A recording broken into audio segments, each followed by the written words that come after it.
저는 1997년 16살에 평양음악무용대학에 입학해서 성악을 전공했습니다. 하지만 2년 뒤 당에서 저를 만수대예술단 특별봉사대에 선발했고 그날부터 제 인생은 지옥이 되었습니다. 한 탈북 여성이 목숨을 걸고 남한에 와서 밝힌 북한 최고위층을 위한 특별봉사의 충격적 실상. 10년간의 침묵을 깬 그녀의 증언을 들어보시겠습니다. 여러분의 무료인 구독과 좋아요 하나하나가 숨겨진 북한의 진실을 세상에 알리는 힘이 됩니다. 여러분, 제 이야기를 시작하기 전에 먼저 말씀드리고 싶은 게 있습니다. 저는 그저 평범한 평양소녀였습니다. 아니, 어쩌면 평범하다고 하기엔 조금 특별한 환경에서 자랐다고 해야 맞을 겁니다. 1997년, 제가 16살 되던 해였습니다. 평양시 중구역, 대동강이 내려다 보이는 아파트에서 저희 가족은 살았습니다. 아버지는 당에서 일하시는 간부셨고, 어머니는 인민학교에서 아이들을 가르치는 교원이셨죠. 오빠는 저보다 5살 위로 군관으로 복무하고 있었습니다. 그 시절 우리나라도 어려웠지만, 저희 집은 그래도 평양 중심가에 살 수 있었으니까요. 제가 제일 좋아했던 건 노래였습니다. 어릴 적부터 어머니께서 자장가를 불러주시면 따라 부르곤 했는데 목소리가 맑다고 동네에서 소문이 났었죠. 지혜야, 너는 커서 큰 예술인이 될 거다. 아버지께서는 늘 그렇게 말씀하셨습니다. 그 말씀이 얼마나 자랑스러웠는지 모릅니다. 15살 때 평양음악무용대학에 입학했습니다. 성악을 전공했죠. 매일 아침 6시면 일어나서 발성 연습을 했습니다. 아, 에이, 오, 우 창문을 열면 대동강 물소리와 제 목소리가 어우러졌습니다. 봄이면 모란봉 벚꽃이 피고 가을이면 단풍이 들던 그 풍경이 지금도 눈에 선합니다. 대학 친구들과는 김치찌개를 끓여 먹으며 장래 희망을 이야기했습니다. 나는 국립교향악단에 들어가고 싶어. 나는 방송에 나가서 노래 부르고 싶어. 그때는 정말 그렇게 될 줄 알았습니다. 순수하게 음악만을 사랑했던 시절이었죠. 주말이면 집에 가서 어머니가 해주시는 평양냉면을 먹었습니다. 우리 어머니 손맛은 정말 일품이었거든요. 김치도 직접 담그셨는데 배추를 절이는 냄새만 맡아도 입에 침이 고였습니다. 아버지는 밤이면 라디오를 틀어놓고 조선 민요를 들으셨죠. 아리랑 아리랑 아라리요. 그 노래소리에 맞춰 어머니가 바느질하시던 모습이 떠오릅니다. 그해 가을이었습니다. 1999년 10월, 제가 17살이 되던 해요. 대학 기숙사에 있는데 갑자기 호출을 받았습니다. 김지혜 동무, 당 조직부에서 찾습니다. 가슴이 철렁했습니다. 뭔가 잘못한 일이 있나 싶었죠. 조직부 사무실은 엄숙했습니다. 중년의 여자 간부가 저를 보더니 웃으며 말했습니다. 동무, 축하합니다. 당에서 동무를 선발했소. 무슨 선발인지도 모른 채 서류를 받았습니다. 거기에는 이렇게 적혀 있었습니다. 만수대 예술단 특별 복무 대상자. 그때는 몰랐습니다. 그게 무엇을 의미하는지, 제 인생이 어떻게 바뀔지. 집에 돌아가 부모님께 말씀드렸을 때 아버지 얼굴이 굳어지던 게 기억납니다. 하지만 아무 말씀도 하지 못하셨죠. 어머니는 그저 제 손을 꼭 잡으시며 눈물만 글썽이셨습니다. 지혜야, 당에서 선택한 거니까 영광으로 알아야 한다. 아버지의 떨리는 목소리가 아직도 귓가에 맴돕니다. 그날 밤, 대동강을 바라보며 저는 알 수 없는 불안감에 잠을 이루지 못했습니다. 그렇게 제 운명의 톱니바퀴가 돌아가기 시작했습니다. 선발 통지를 받고 일주일 뒤, 저는 부모님과 함께 당 조직부로 다시 불려갔습니다. 그날 아버지는 평소와 달리 말씀이 없으셨고, 어머니는 계속 한숨만 쉬셨죠. 무언가 심상치 않다는 걸 느꼈습니다. 조직부 간부는 우리 가족을 앉히더니 이렇게 말했습니다. 김지혜 동무는 최고 지도자 동지를 가까이에서 모실 수 있는 영광을 얻었소. 만수대 예술단, 그 중에서도 특별봉사대에 선발되었소. 그때 처음 들었습니다. 봉화조라는 말을요. 우리말로 하면 기쁨조라고 하던가요. 최고위급 간부들을 접대하는 특별한 임무라고 했습니다. 아버지가 조심스럽게 여쭤봤습니다. 동무, 우리 딸아이는 아직 어린데 그냥 예술단에서 노래만 부르게 할 수는 없겠습니까? 간부의 얼굴이 순식간에 굳어졌습니다. 동무, 지금 당의 결정을 거부하는 것이오? 이것이 얼마나 큰 영광인지 아시오? 아버지는 더 이상 말씀하지 못하셨습니다. 당 간부셨던 아버지조차 어쩔 수 없는 일이었습니다. 그게 북에서의 현실이었죠. 위에서 결정하면 따라야 하는 겁니다. 마치 옛날 우리나라 양반집 딸이 궁궐로 끌려가던 것처럼요. 이틀 뒤, 저는 평양교회에 있는 훈련소로 들어갔습니다. 부모님과 작별하던 날, 어머니는 제 손을 놓지 못하셨습니다. 지혜야, 몸 건강히 잘 지내야 한다. 어머니가 매일 기도할게. 그때 어머니 눈에서 흐르던 눈물을 저는 평생 잊을 수가 없습니다. 훈련소는 높은 담장으로 둘러싸인 비밀스러운 곳이었습니다. 거기엔 저처럼 16, 17살 된 소녀들이 20여 명 있었습니다. 다들 예쁘장하고 키가 크고 노래나 춤에 소질이 있는 아이들이었죠. 처음엔 다들 영문도 모르고 왔습니다. 교관이라는 여자가 우리를 모아놓고 말했습니다. 너희들은 이제부터 당과 수령님을 위해 헌신하는 특별한 존재다. 외부와의 연락은 일체 금지다. 편지도 한 달에 한 번, 검열을 거쳐서만 보낼 수 있다. 그때부터 감이 왔습니다. 이건 뭔가 다르구나. 이건 내가 꿈꾸던 예술 활동이 아니구나. 매일 아침 6시에 일어나 체조를 했습니다. 외모 관리가 첫 번째였죠. 키, 몸무게를 재고 피부 관리를 받았습니다. 노래와 춤은 물론이고 술 따르는 법, 말하는 법, 웃는 법까지 배웠습니다. 너희는 꽃처럼 아름답고 순종적이어야 한다. 절대 자기 의견을 말해서는 안 된다. 한 달쯤 지났을까요? 처음으로 실습이라는 게 있었습니다. 고급 별장 같은 곳으로 갔는데 거기서 나이 지긋한 간부들이 우릴 기다리고 있었습니다.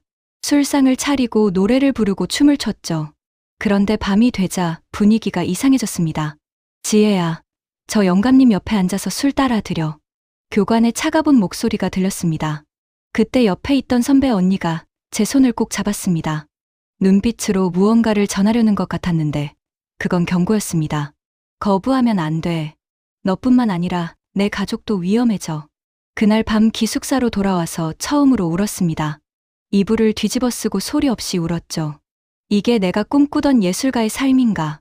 이게 부모님이 자랑스러워하시던 딸의 모습인가? 평양음악무용대학에서 노래 부르던 그 순수한 소녀는 어디로 간 걸까요? 옆 침대에 누워있던 선배가 조용히 말했습니다. 적응해야 해. 여기서 버티는 방법은 그것뿐이야. 생각을 비우고 그저 시키는 대로 해. 그게 우리가 살아남는 길이야. 그날 밤, 창문 너머로 보이는 별을 바라보며 생각했습니다. 저 별 아래 어딘가에 어머니가 계시겠지. 아버지가 계시겠지. 그분들은 지금 무슨 생각을 하고 계실까? 딸이 이런 곳에서 이런 일을 하고 있다는 걸 아실까?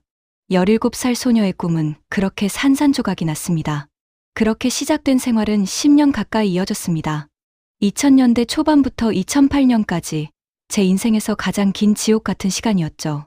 겉으로 보면 화려했습니다. 평양 중심가의 특별 숙소에서 살았고, 좋은 옷을 입었고, 일반 주민들은 먹기 힘든 고기와 과일도 먹었습니다. 하지만 여러분, 그게 다 무슨 소용이었겠습니까? 새장 속새가 아무리 좋은 먹이를 먹어도 그건 자유가 아니잖아요. 매일 아침 7시면 기상 나팔이 울렸습니다. 체조를 하고 아침 식사 후엔 외모 관리 시간이었죠. 머리카락 하나, 손톱 하나까지 검사를 받았습니다. 몸무게가 조금이라도 늘면 식사량을 줄였고 피부에 트러블이 생기면 특별 관리를 받았습니다. 마치 상품처럼 관리당하는 기분이었습니다. 오전엔 노래와 춤 연습이었습니다. 혁명가요를 부를 때는 눈빛에 충성심을 담아라. 미소는 항상 유지하되 치아가 다 보이면 안 된다. 웃는 것조차 규칙이 있었습니다. 우리가 로봇이라도 되는 양 말이죠. 오후엔 사상 교육 시간이었습니다. 너희는 수령님의 은혜로 선택받은 존재다. 조선 여성으로서 최고의 영예를 누리고 있다. 부모 형제도 개인의 꿈도 다 내려놓고 당에 충성해야 한다. 매일같이 듣는 소리였지만 시간이 지날수록 공허하게 들렸습니다. 저녁이 되면 봉사를 나갔습니다. 고위 간부들의 별장이나 특별 요정 같은 곳이었죠. 술상을 차리고 노래를 부르고 춤을 췄습니다. 그리고 그 이상의 일들도 강요받았습니다. 처음엔 거부했습니다. 울면서 싫다고 했죠. 하지만 교관이 차갑게 말했습니다. 내 부모가 어떻게 되든 상관없나? 오빠가 군에서 어떻게 되든 괜찮나? 가족이 인질이었습니다. 제가 순종하지 않으면 부모님이 당에서 쫓겨나고 오빠가 군에서 쫓겨나는 겁니다. 그건 북에서 죽음과 다름없는 일이죠. 그래서 참았습니다. 이를 악물고 견뎠습니다. 한 달에 한 번 집에 편지를 쓸 수 있었습니다. 하지만 검열을 받았기 때문에 진실은 단 한 줄도 쓸 수 없었습니다. 어머니, 아버지, 저 잘 지내고 있습니다. 예술단에서 노래 부르며 보람있게 일하고 있습니다. 걱정 마세요. 거짓말뿐이었죠. 부모님도 눈치채고 계셨을 겁니다. 1년에 두세 번 면회를 오셨는데 어머니는 제 손을 잡고 아무 말 없이 우시곤 했습니다. 지혜야, 견디렴. 그냥 견디는 수밖에. 어머니도 제가 처한 상황을 아셨던 거죠. 하지만 어쩔 도리가 없었습니다. 2004년쯤이었을까요? 같은 방을 쓰던 은이라는 친구가 있었습니다. 저보다 한 살 어렸는데 밝고 씩씩한 아이였죠. 어느 날 은이가 사라졌습니다. 탈출을 시도했다는 소문이 돌았어요. 한 달 뒤 우리 모두를 운동장에 모아놓고 공개 처벌이 있었습니다. 은이는 머리가 깎인 채 온몸에 멍이 든 상태로 끌려왔습니다. 보안원들이 그 아이를 매질하고 발로 차고 모욕했습니다. 반역자의 말로가 이것이다. 은이는 그 후 정치범 수용소로 보내졌다고 들었습니다. 가족들도 함께요. 그 광경을 보면서 우리 모두 얼어붙었습니다. 탈출은 곧 죽음이구나. 가족까지 죽이는 거구나. 그날 밤 저는 또 울었습니다. 2000년대 중반, 제 나이 20대 중반이 되었을 때였습니다. 또래 친구들은 결혼해서 아이를 낳고 평범하게 살 나이였죠. 하지만 저는 감옥에 갇혀 있었습니다. 화려해 보이지만 실은 지옥이었습니다. 이렇게 살다가 죽을 순 없어. 언젠가는 나가야 해. 그때부터였습니다. 마음속에 작은 불씨가 타오르기 시작한 게 2007년 가을, 제 나이 26이 되던 해였습니다. 그 해는 유난히도 추웠던 것 같아요. 같은 숙소에 살던 정아라는 친구가 있었습니다. 저보다 한 살 많았고 함경도 출신이었죠. 정아는 늘 제게 언니처럼 대해줬습니다. 힘들 때 어깨를 빌려주고 밤에 악몽을 꿀 때면 손을 잡아주던 친구였습니다. 그해 10월, 갑자기 정아가 결혼한다는 통보를 받았습니다. 상대는 60이 넘은 고위 군관이었어요. 정아는 울면서 거부했습니다. 저는 싫습니다. 저 사람은 제 아버지 뻘인데요. 하지만 소용없었죠. 영광으로 알아라. 장군님께서 직접 정해주신 혼처다. 한 달 뒤, 정아는 완전히 다른 사람이 되어 있었습니다. 결혼 후 처음 만났을 때 정아의 눈엔 빛이 없었어요. 27살 꽃다운 나이의 여자가 늙은 할아버지 같은 사람의 셋째 부인이 된 겁니다. 지혜야, 넌 절대 이러지 마. 도망쳐. 어떻게든 도망쳐. 정아가 제 손을 꼭 잡으며 속삭였습니다. 그 모습을 보면서 깨달았습니다. 이게 내 미래구나. 나도 언젠가는 저렇게 되는 거구나. 아니, 어쩌면 이미 저것보다 더한 일들을 겪고 있는 거 아닌가. 그 무렵 오빠한테서 연락이 왔습니다. 오빠는 군관으로 복무하면서 가끔씩 비밀리에 소식을 전해주곤 했죠. 지혜야, 부모님이 많이 편찮으시다. 아버지 허리가 안 좋아지셔서 지팡이 짚고 다니신다. 어머니는 당뇨 때문에 고생하신다. 가슴이 무너지는 것 같았습니다. 제가 이곳에 끌려온 지 벌써 10년이 다 되어갔습니다. 그동안 부모님은 얼마나 늙으셨을까요? 제가 이렇게 살아가는 걸 아시면서도 아무것도 하지 못하시는 그 마음이 얼마나 아프셨을까요? 다음 면회 때 부모님을 뵈었습니다. 아버지는 허리가 굽으셔서 완전히 노인이 되어 계셨어요. 어머니는 머리가 하얘지셨고 손등엔 노인 반점이 가득했습니다. 지혜야, 우리가 미안하다. 널 지켜주지 못해서. 아버지가 떨리는 목소리로 말씀하셨습니다. 그날 밤 오빤 제게 조용히 말했습니다. 지혜야, 내가 도와줄게. 국경 쪽에 아는 사람이 있어. 내가 정말 나가고 싶다면 방법을 찾아볼게. 오빠 눈빛이 진지했습니다. 오빠도 위험을 감수하는 거였죠. 오빠, 하지만 오빠랑 부모님은 어떻게? 제가 물었습니다. 오빠가 쓸쓸하게 웃었습니다. 우린 괜찮아. 어차피 우린 나이 먹었어. 근데 넌 아직 젊잖아. 너는 사람답게 살 권리가 있어. 자유롭게 살 권리가 있다고. 그 말을 듣는 순간 눈물이 주르륵 흘러내렸습니다. 20년 넘게 한 집에서 살면서도 오빠가 동생을 이렇게 아끼는지 몰랐습니다. 오빠는 위험을 무릅쓰고 저를 구하려는 거였어요. 그날 밤 혼자 결심했습니다. 나가야겠다. 이대로는 절대 살 수 없다. 부모님이 돌아가시기 전에 자유로운 땅에서 사람답게 사는 모습을 보여드려야겠다. 비록 북에선 만날 수 없겠지만 적어도 제가 인간으로서 존엄하게 산다는 걸 알려드려야겠다. 정아의 눈빛이 떠올랐습니다. 도망쳐. 그 말이 제 머릿속을 떠나지 않았어요. 은희의 모습도 떠올랐습니다. 처벌받고 끌려가던 그 모습. 무섭지 않다면 거짓말이겠죠. 하지만 더 무서운 건 이대로 평생을 사는 거였습니다. 2007년 겨울, 26살의 저는 생사를 건 결정을 내렸습니다. 탈출하겠다. 죽더라도 자유를 향해 가겠다. 그렇게 제 인생에서 가장 위험한 계획이 시작되었습니다. 결심을 한 뒤, 오빠와 저는 조심스럽게 계획을 세우기 시작했습니다. 2008년 봄부터였으니까 약 반년 정도 준비했던 것 같습니다. 오빠는 군관으로서 국경 지역 정보를 접할 수 있었습니다. 지혜야, 함경북도 온성 쪽이 그나마 허술한 편이야. 겨울에 두만강이 얼면 걸어서 건널 수 있어. 오빠가 작은 지도를 그려가며 설명해줬죠. 이 마을에 내가 아는 사람이 있어. 옛날 군 동기인데 그 친구가 안내를 도와줄 거야. 제일 큰 문제는 돈이었습니다.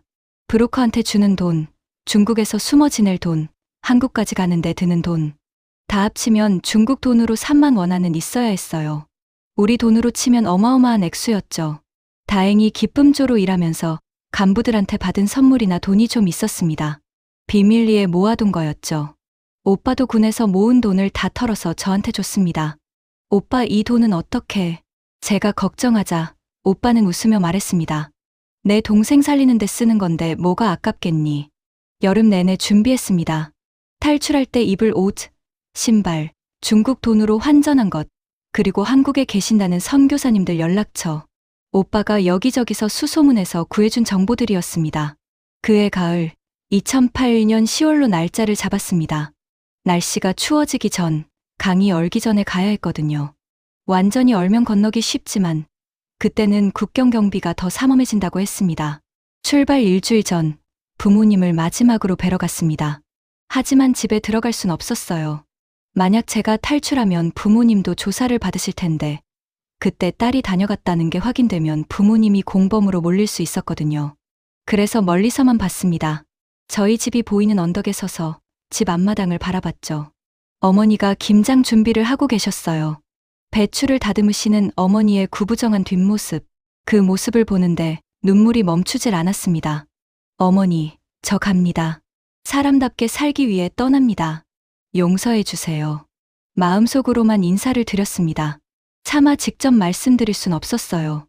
아버지는 마당에 앉아 계셨는데 하늘을 보고 계셨습니다. 무슨 생각을 하고 계셨을까요? 오빠가 제 어깨를 토닥였습니다. 가자. 나중에 한국에서 편지라도 보낼 수 있을 거야. 하지만 우린 둘 다 알고 있었습니다. 편지조차 보낼 수 없을지도 모른다는 걸요. 어린 시절 뛰놀던 골목길도 마지막으로 걸어봤습니다. 학교 가던 길, 친구들과 숨바꼭질하던 골목, 오빠 손잡고 아이스케키 사 먹던 가게. 모든 게 주마등처럼 스쳐갔습니다. 대동강 둑길도 걸었어요. 지혜야, 빨리 뛰어. 어릴 적 오빠가 소리치던 게 들리는 것 같았습니다. 그날 밤 부모님께 편지를 썼습니다. 물론 보낼 수는 없는 편지였죠. 그냥 제 마음을 정리하기 위해서였습니다. 어머니, 아버지, 불효녀 지혜가 이렇게 글을 남깁니다. 제가 태어나서 27년 부모님 슬하에서 사랑받으며 자란 게 제 인생 최고의 축복이었습니다. 하지만 저는 더 이상 이곳에서 살 수 없습니다. 인간으로서, 여자로서 존엄을 지키며 살고 싶습니다. 용서해 주세요. 사랑합니다. 편지를 쓰다가 종이가 눈물로 다 젖었습니다. 그 편지는 오빠한테 맡겼어요. 나중에 시간이 많이 지나서 안전하다 싶을 때 전해줘. 오빠가 고개를 끄덕였습니다. 2008년 10월 15일 새벽, 드디어 출발하는 날이었습니다. 오빠가 역까지 배웅을 나왔어요. 지혜야, 살아야 한다. 꼭 살아서 자유를 누려야 해. 그게 오빠 소원이야. 오빠도 조심해. 부모님 잘 모셔줘. 저는 더 이상 말을 잇지 못했습니다. 오빠를 끌어안고 한참을 울었죠. 기차가 출발했습니다. 창밖으로 점점 멀어지는 평양. 제가 태어나고 자란, 사랑하는 사람들이 있는 그곳. 다시는 못 올지도 모르는 그곳. 이제 정말 돌아갈 수 없는 다리를 건너는 겁니다. 기차를 타고 이틀을 달려 함경북도 온성에 도착했습니다. 2008년 10월 17일 평양을 떠난 지 사흘째 되는 날이었죠. 오빠 친구라는 사람이 역에서 저를 기다리고 있었습니다. 40대 중반쯤 돼 보이는 남자였는데 수척한 얼굴에 경계하는 눈빛이었습니다. 김동무 맞소. 그 사람이 작은 목소리로 물었고 저는 고개를 끄덕였습니다. 나를 따라오시오. 말은 일절하지 마시오. 그렇게 말하고는 앞서 걸어갔습니다. 농촌 지역의 좁은 길을 한참 걸어 허름한 오두막 같은 집에 도착했어요. 거기서 하루를 숨어 지냈습니다. 해가 지고 어둠이 내렸을 때 그 사람이 말했습니다. 오늘 밤에 강을 건널 거요. 10월 중순이라 물이 차갑지만 아직 얼지는 않았소. 조심하시오. 소리 내면 안 돼요. 밤 11시쯤 출발했습니다. 달도 없는 캄캄한 밤이었어요. 앞사람 등만 보고 걸었습니다. 산길을 1시간쯤 걸었을까요? 저 멀리 강물 소리가 들렸습니다. 두만강이었습니다. 강둑에 숨어서 사방을 살폈습니다. 멀리 보초소 불빛이 보였어요. 순찰대가 왔다 갔다 하는 게 보였습니다. 안내자가 손목시계를 보더니 속삭였습니다. 순찰대가 돌아가는 시간이 있소. 지금부터 10분간 비는 거요. 그때 건너야 하오. 심장이 터질 것 같았습니다. 평양에서 10년을 살면서도 이렇게 무서웠던 적이 없었어요. 들키면 죽는 겁니다. 아니, 죽는 것보다 더한 고통이 기다리고 있을 겁니다. 은희의 모습이 떠올랐습니다. 지금이요. 안내자의 신호에 저는 강으로 뛰어내렸습니다. 물이 차가웠습니다. 아니, 차갑다는 말로는 부족했죠. 뼛속까지 얼어붙는 것 같았습니다. 강폭이 생각보다 넓었어요. 허리까지 물이 차올랐습니다. 이빨이 딱딱 부딪혔지만 소리를 내면 안 됐습니다. 물살이 새서 자꾸 휘청거렸습니다. 한 걸음 한 걸음 내딛는 게 너무 힘들었어요. 27살 젊은 나이였지만 10년간의 기쁨조 생활로 체력이 많이 약해져 있었거든요. 그때였습니다. 멀리서 개 짖는 소리가 들렸어요. 심장이 멎는 줄 알았습니다. 들켰나? 안내자가 손짓으로 빨리 가라고 재촉했습니다. 저는 이를 악물고 더 빨리 걸었습니다. 중간쯤 왔을 때 발을 헛디뎠습니다. 강바닥이 미끄러웠거든요. 물속에 풍덩 빠졌어요. 순간 물을 들이켰습니다. 숨이 막혔습니다. 이렇게 죽는 건가? 그때 안내자가 제 팔을 낚아챘습니다. 정신 차리시오. 그의 힘으로 겨우 일어섰어요. 옷이 다 젖어서 너무 무거웠습니다. 온몸이 떨렸죠. 부모님, 오빠, 저 살려주세요. 마음속으로 기도했습니다. 하늘에 계신 조상님들께도 빌었어요. 제발, 제발 살게 해주세요. 자유를 얻게 해주세요. 마침내 반대편 강둑에 닿았습니다. 중국 땅이었습니다. 기어 올라가는데 힘이 하나도 없었어요. 안내자가 저를 끌어올려줬습니다. 강둑 위에 쓰러졌습니다. 온몸이 얼음장처럼 차가웠고 숨을 쉴 때마다 폐가 찢어지는 것 같았습니다. 하지만 살았습니다. 건넜습니다. 일어나시오. 아직 위험하오. 여기도 중국 공안이 순찰을 도오. 안내자가 재촉했습니다. 저는 떨리는 다리로 겨우 일어섰습니다. 뒤를 돌아보니 두만강이 보였습니다. 저 건너편이 조선이구나. 내가 태어나고 자란 땅이구나. 부모님이 계신 곳이구나. 하지만 이제 다시는 갈 수 없는 곳이구나. 눈물이 흘러내렸습니다. 슬픔인지 안도인지 알 수 없는 눈물이었습니다. 안내자가 제 어깨를 톡톡 쳤습니다. 축하하오. 당신은 살았소. 이제 새로운 인생이오. 밤하늘을 올려다봤습니다. 별이 유난히 많이 보이는 밤이었어요. 오빠, 저 별 보이죠? 저 살아있어요. 제가 해냈어요. 그렇게 저는 자유의 첫걸음을 내딛었습니다. 중국 땅에 도착한 첫날, 안내자는 저를 조선족 마을로 데려갔습니다. 그곳엔 김씨, 성을 가진 60대 할머니가 살고 계셨어요.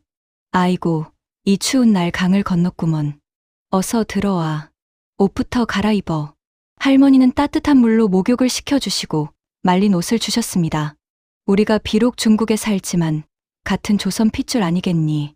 당연히 도와야지. 그날 밤 할머니가 끓여주신 된장찌개 맛을 잊을 수가 없습니다.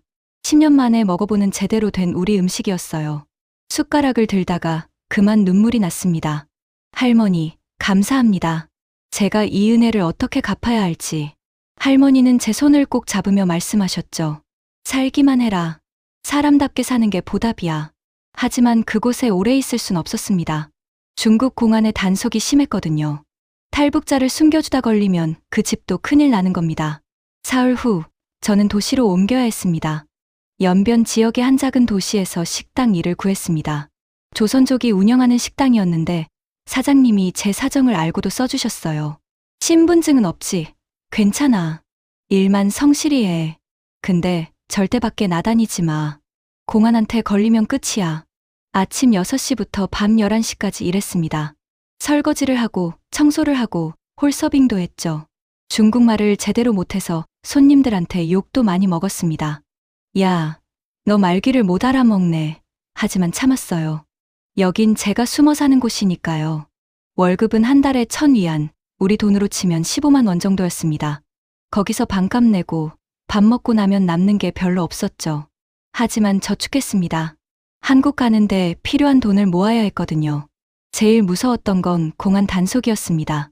한 달에 한두 번씩 식당에 들이닥쳤어요. 신분증 검사. 그럴 때마다 저는 주방 뒤 작은 창고에 숨었습니다. 심장이 터질 듯 두근거렸죠. 한 번은 공안이 주방까지 들어오는 바람에 쌀가마니 뒤에 웅크리고 있었는데 그때의 공포는 이루 말할 수 없습니다. 그렇게 반년쯤 지났을까요? 2009년 봄이었습니다. 식당 사장님이 조용히 말씀하셨어요. 지혜야, 한국 가고 싶으면 선교사님들한테 연락해봐. 내가 아는 목사님이 계시는데 탈북자들 한국 가는 거 도와주신대. 그 말을 듣는 순간 가슴이 뛰었습니다. 한국, 자유 대한민국, 제가 꿈꾸던 그곳, 목사님을 만났습니다. 50대 중반쯤 돼 보이는 분이셨는데 너무나 따뜻한 분이셨어요. 지혜 씨, 하나님께서 당신을 지켜주실 거예요. 우리가 한국까지 보내드릴게요. 목사님은 제 손을 잡고 기도해 주셨습니다. 아버지 하나님, 이 딸이 자유를 찾아 험한 길을 왔나이다. 부디 한국까지 무사히 갈 수 있도록 인도해 주소서. 기도를 들으며 눈물이 났습니다. 북에선 종교가 금지되어 있어서 제대로 된 기도를 들어본 적이 없었거든요. 그런데 이 낯선 땅에서 처음 만난 목사님이 저를 위해 이렇게 간절히 기도해 주시는 겁니다. 한국 가는 길은 쉽지 않았습니다. 중국에서 바로 갈 수 없으니 동남아시아를 거쳐야 한다고 했어요. 태국이나 라오스를 경유해서 한국 대사관에 가는 거였죠. 여비만 해도 3,000위안은 있어야 했습니다. 석 달을 더 악착같이 일해서 돈을 모았습니다. 목사님 교회에서도 돈을 보태주셨어요. 지혜 씨, 이건 빚이 아니에요. 나중에 한국 가서 잘 살다가 또 다른 탈북자를 도와주면 그게 갚는 거예요. 2009년 6월, 드디어 출발하는 날이었습니다. 목사님 교회 식구들이 배웅을 나왔어요. 하나님께서 함께 하실 거예요. 꼭 무사히 도착하세요. 차를 타고 남쪽으로 향했습니다. 중국 남부를 거쳐 라오스로 그리고 태국으로 이틀을 꼬박 차를 타고 갔습니다. 태국 방콕에 도착했을 땐 기진맥진했습니다. 하지만 거기서 한국 대사관까지는 얼마 남지 않았어요. 브로커가 말했습니다. 내일 아침 일찍 대사관으로 갈 거예요. 거기 들어가면 안전해요. 그날 밤 호텔 창문으로 방콕 야경을 바라봤습니다. 형형색색의 불빛들, 자유로운 사람들. 내일이면 나도 자유를 얻는 거구나. 진짜 자유를. 2009년 6월 23일 한국 대사관 문을 열고 들어서는 순간을 평생 잊을 수 없습니다. 저는 조선민주주의인민공화국에서 온 탈북자입니다. 대한민국 국민으로 받아주십시오. 그렇게 말하는 순간 눈물이 쏟아졌습니다. 평양을 떠난 지 8개월 만이었습니다. 한 달 뒤 인천공항에 도착했습니다.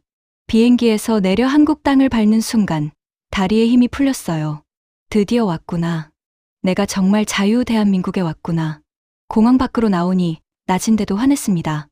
네온사인이 번쩍이고 차들이 쌩쌩 달리고 사람들이 자유롭게 웃으며 걸어다녔어요. 북에선 상상도 못할 광경이었죠. 하나원에서 석 달을 보냈습니다. 나만 사회 적응 교육을 받는 곳이었는데 거기서 처음으로 자유를 실감했습니다. 밤 11시에 편의점에 가서 과자를 사 먹을 수 있다는 게 신기했어요. 북에선 배급소에서 정해준 것만 받아 먹었잖아요. 그런데 여긴 24시간 내내 가게가 열려 있고 돈만 있으면 뭐든 살 수 있더라고요. 인터넷도 처음 배웠습니다. 컴퓨터로 북한 소식을 찾아봤어요. 부모님 소식은 알 수 없었지만 평양거리 사진을 보며 울었습니다. 저기 어딘가에 계시겠지. 제가 잘 살고 있다는 걸 아실까. 마트에 처음 갔을 때가 기억납니다. 물건이 넘쳐나는 걸 보고 멍하니 서 있었어요. 쌀이며 고기며 과일이며 산더미처럼 쌓여 있는 거예요. 북에선 명절에나 고기 한 근 구하기가 하늘의 별 따기였는데 말이죠. 하나원을 나와 서울에서 방을 얻었습니다. 작은 원룸이었지만 제 공간이 생겼다는 게 감격스러웠어요. 문을 잠그면 아무도 감시하지 않는 곳, 제가 원하는 걸 할 수 있는 곳. 처음엔 적응이 쉽지 않았습니다. 말투가 달랐어요. 저는 동무라고 하는데 사람들은 친구라고 하더라고요. 음식 맛도 달랐고요. 북에서 먹던 평양냉면이랑 여기 냉면이 달랐습니다. 그래도 같은 민족이니까 금방 익숙해졌어요. 제일 힘들었던 건 가족이 그리울 때였습니다. 명절 때면 혼자 방에서 울었어요. 어머니가 해주시던 김치찌개 생각, 아버지가 들려주시던 옛날 이야기, 오빠가 농담하며 웃던 모습, 모든 게 그리웠습니다. 그래도 살아야 했습니다. 제가 여기서 잘 사는 게 그분들께 드리는 효도라고 생각했으니까요. 직업을 찾아야 했습니다. 10년간 기쁨조로 살았지만 노래는 할 수 있었거든요. 음악학원에서 아르바이트를 시작했습니다. 아이들한테 노래를 가르쳤어요. 선생님, 북한에서 오셨어요? 아이들이 순수하게 물어봤습니다. 응, 선생님은 북에서 왔단다. 북한엔 노래방 있어요? 없어. 대신 선생님이 직접 노래를 많이 불렀지. 아이들을 가르치며 치유받았습니다. 이 순수한 아이들에게 꿈을 줄 수 있다는 게 행복했어요. 기쁨조로 살면서 잃어버렸던 음악의 순수함을 이 아이들한테서 다시 찾았습니다. 2020년 작은 음악학원을 열었습니다. 희망음악학원이라고 이름 붙였어요. 제가 희망을 찾았듯이 아이들도 음악으로 희망을 찾길 바라는 마음에서였죠. 지금은 2025년입니다. 한국에 온 지 16년이 됐네요. 45살이 됐습니다. 결혼은 못했지만 외롭지 않습니다. 제자들이 있고 음악이 있고 자유가 있으니까요. 가끔 대동강이 보고 싶습니다. 모란봉 벚꽃이 그립습니다. 어머니가 담가주시던 김치, 아버지 목소리, 오빠 웃음소리. 하지만 돌아갈 순 없죠. 여러분, 제가 이 이야기를 하는 이유는 북한에 아직도 제 같은 여성들이 있기 때문입니다. 기쁨조라는 이름으로 인간 이하의 대우를 받으며 살아가는 여성들이 있어요. 그리고 통일을 소망합니다. 우리 세대의 통일을 볼 수 있을까요? 통일이 되면 고향 땅을 밟고 부모님 산소에 절을 하고 싶습니다. 오빠를 만나 오빠, 제가 잘 살았어요 라고 말하고 싶어요. 자유는 공짜가 아니었습니다. 많은 걸 잃고 얻은 겁니다. 하지만 후회하지 않습니다. 저는 지금 인간으로서, 여성으로서, 한 사람의 존엄한 개인으로서 살아가고 있으니까요. 여러분, 자유를 당연하게 여기지 마세요. 이 자유가 얼마나 소중한지 북에서 온 제가 말씀드립니다. 감사합니다.